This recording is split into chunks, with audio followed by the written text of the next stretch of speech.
kita sedang dalam kondisi sendiri, butuh teman curhat, Allah sebaik-baik tempat curhat. Butuh pertolongan, Allah sebaik-baik penolong. Butuh kebaikan, Allah memiliki segala kebaikan. Butuh jalan keluar, Allah lah yang satu-satunya yang punya jalan keluar dari semua kebuntuan hidup kita. Makin banyak masalah, makin dekat sama Allah. Enggak apa-apa kalau kita ngerasa, saya mah enggak pede dekat sama Allah. Kenapa? Saya banyak dosa. Kalau gitu dekat sama Allah sebagai pendosa. Gimana dekat sama Allah sebagai pendosa? Tadi, Rabbi zalamtu nafsi faghfirli. Ya Rabbi, saya menzalimi diri saya sendiri, maka ampunkanlah dosa saya. Deketin Allah dengan minta ampun. Enggak pede datang ke Allah. Kenapa? Soalnya takut ngecewain Allah. Kan kita udah minta, nanti Allah ngasih. Udah gitu, namanya manusia kadang-kadang kalau udah selesai dari masalah, balik lagi dia. Jauh lagi dari Allah, lalai lagi, dosa lagi, kan suka gitu. Karena kita masih kayak ragu sama kemampuan kita. Saya bisa gak ya istiqomah? Saya bisa gak ya taubatan nasuha? Daripada nanti saya udah minta sama Allah, Allah tahu banget kalau saya tuh masih labil, kan gak enak. Udah gak apa-apa. Kita berbuat dosa, datang lagi sama Allah. Dosa lagi, datang lagi sama Allah. Kapan sih Allah pernah putus asa mengampuni dosa hambanya? Yang ada itu adalah hambanya putus asa minta ampun kepada Allah. Allah mah gak pernah putus asa. Gak ada kalimat satupun di Al-Quran dan hadis Allah bilang gini, saya gak akan ngampunin dosa kamu lagi. Kenapa? Udah 3 kali saya ampunin, kamu ulangi. Gak pernah Allah ngomong kayak gitu. Baik di Al-Quran gak pernah, di hadis gak ada. Baik hadis Nabi gak ada, hadis Qudsi juga gak ada. Gak ada cerita Allah itu ketika kita datang pertama, ya diampunin. Datang kedua, udah deh. Datang ketiga, ini terakhir ya. Allah gak pernah ngomong gitu kan. Pas yang keempat, tidak ada maaf bagimu. Enggak ada Allah ngomong kayak gitu. Selalu, wahai hambaku, qul ya ibadiyalladzina asrafu ala anfusihim. Katakan kepada hambaku yang sudah banyak dosa dan menzalimi diri sendiri. Qul ya ibadiyalladzina asrafu ala anfusihim. Allah tuh baik banget loh sama kita. Allah tahu kita banyak dosa, tapi Allah masih manggil kita tuh ibadi, hambaku gitu coba. Itu panggilan lembut loh dari Allah. Allah kalau kasar panggil nama, ya Hanan, itu kasar tuh.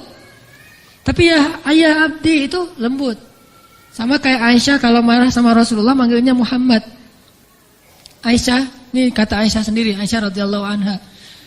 Jadi kalau Aisyah manggil Rasulullah, ya Rasulullah, itu lagi enak tuh perasaannya, lagi moodnya lagi enak. Tapi kalau ya Muhammad, itu lagi marah. Tapi Rasul dipanggil Muhammad biasa-biasa aja ya. Kita mah kalau dipanggil nama, istri celaka nih, durhaka segala macam, keluar dalil. Nabi aja yang punya dalil nggak pernah ngeluarin, kita yang nggak punya dalil suka ngeluarin, kan aneh tuh. Hadis itu ucapan siapa? Ucapan Nabi kan? Ucapan saya apa ucapan Nabi? Lalu kenapa saya lebih sering mengeluarkan hadis itu daripada Nabi? Kan aneh tuh. Nabi aja yang ucapan beliau sendiri, hadis beliau sendiri, nggak pernah ngeluarin hadis-hadis tentang istri harus kayak gini untuk ngedidik istrinya supaya istrinya tunduk. Enggak. Nabi mah ngeluarkan hadis itu kepada kaum muslimah dalam suasana yang nyaman. Tapi kalau lagi marah nggak mau pakai hadis, nggak mau pakai ayat. Kita kalau lagi marah ayat hadis keluar semua tuh. Jadi taklim kita itu bahan untuk marah gitu. Kalau lagi marah ntar saya keluarin nih ayat-ayat yang kemarin saya dengar di ta'lim. Allah tuh baik banget sama kita. Udah banyak dosa masih manggil abdi, ibadi kalau yang banyak mah. Qul ya ibadiyalladzina asrafu ala anfusihim. Katakan kepada hamba-hambaku, sama kayak ibu manggil ya Bunayya, wahai anakku, anakku. Udah sering ngecewain ibunya, masih dipanggil anakku, enggak dipanggil nama. Saking maha baiknya Allah kepada hamba. Katakan kepada hamba-hambaku yang melampaui batas. Arti melampaui batas berarti dosanya tuh udah enggak kehitung, udah banyak banget. Dia buat zina, dia membunuh, dia minum khamar, kalau sekarang narkoba, dia pokoknya durhaka, ninggalin sholat, semuanya dia lakukan, termasuk perdukunan, syirik. Tapi Allah masih bilang, Qul ya ibadiyalladzina asrafu ala anfusihim. Apa pesannya? La taqnatu min rahmatillah. Jangan putus asa minta ampun sama Allah. Coba, gak pernah Allah putus asa ngampunin kita. Yang ada kita putus asa minta ampun sama Allah. La taqnatu min rahmatillah. Jangan putus asa minta ampun sama Allah. Innallaha yaghfirudz dzunuba jami'a. Allah mengampuni dosa semuanya. Semua dosa diampuni. Tapi saya Allah pernah syirik. Innallaha yaghfirudz dzunuba jami'a.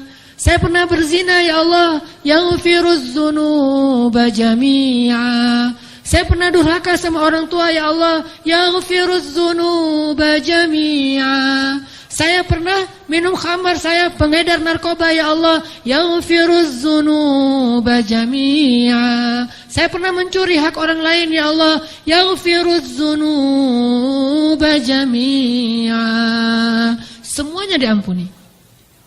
Memangnya ada tempat lagi bagi kita untuk lari dan berserah diri kecuali kepada Allah? Kalau kita punya masalah, adakah tempat yang lebih baik bagi kita untuk datang curhat dan mengungkapkan semua masalah kita daripada Allah? Makanya Musa tahu hal itu. Dia labil memang, dia anak muda dan itu wajar. Tapi dia tahu dan yakin satu kebaikan. Bahwa selabil apapun, sebanyak apapun kesalahannya, dia selalu datang dan mengatakan, Rabbi. Lalu mengakui kesalahannya, zalamtu nafsi ya Rabbi. Salah lagi, bilang lagi, Rabbi zalamtu nafsi, ini gimana nih ya Allah, saya salah melulu. Salah lagi ya Allah, salah lagi deh. Salah lagi ya Allah, salah terus. Salah lagi ya Allah, tolong dong, saya pengen berubah. Terus aja gitu. Jangan datang kepada manusia. Makin sering kita datang kepada manusia, kita makin rendah. Makin sering kita datang kepada Allah, kita makin tinggi. Datang lagi, datang lagi. Gimana cara datangnya? Gak susah datang sama Allah tuh gak perlu dicari.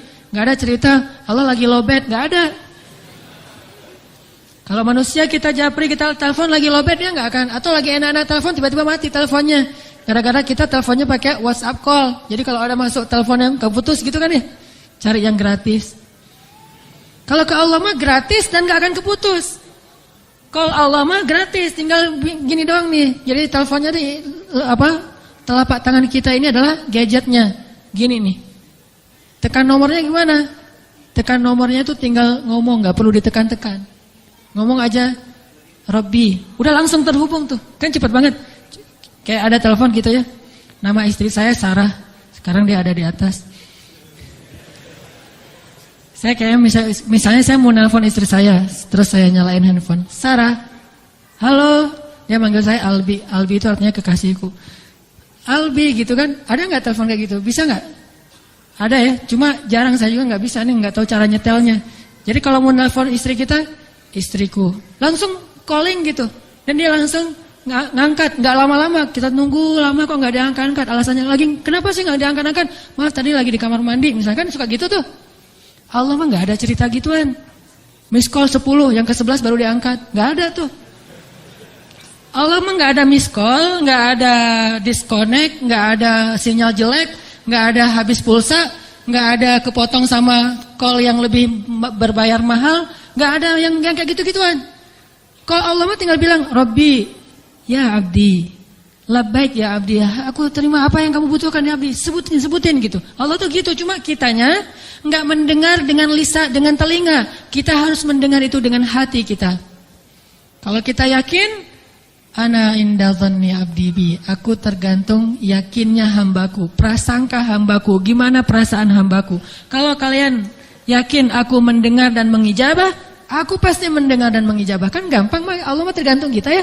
Jadi jangan salahin Allah, Allah aja bilang tergantung kita.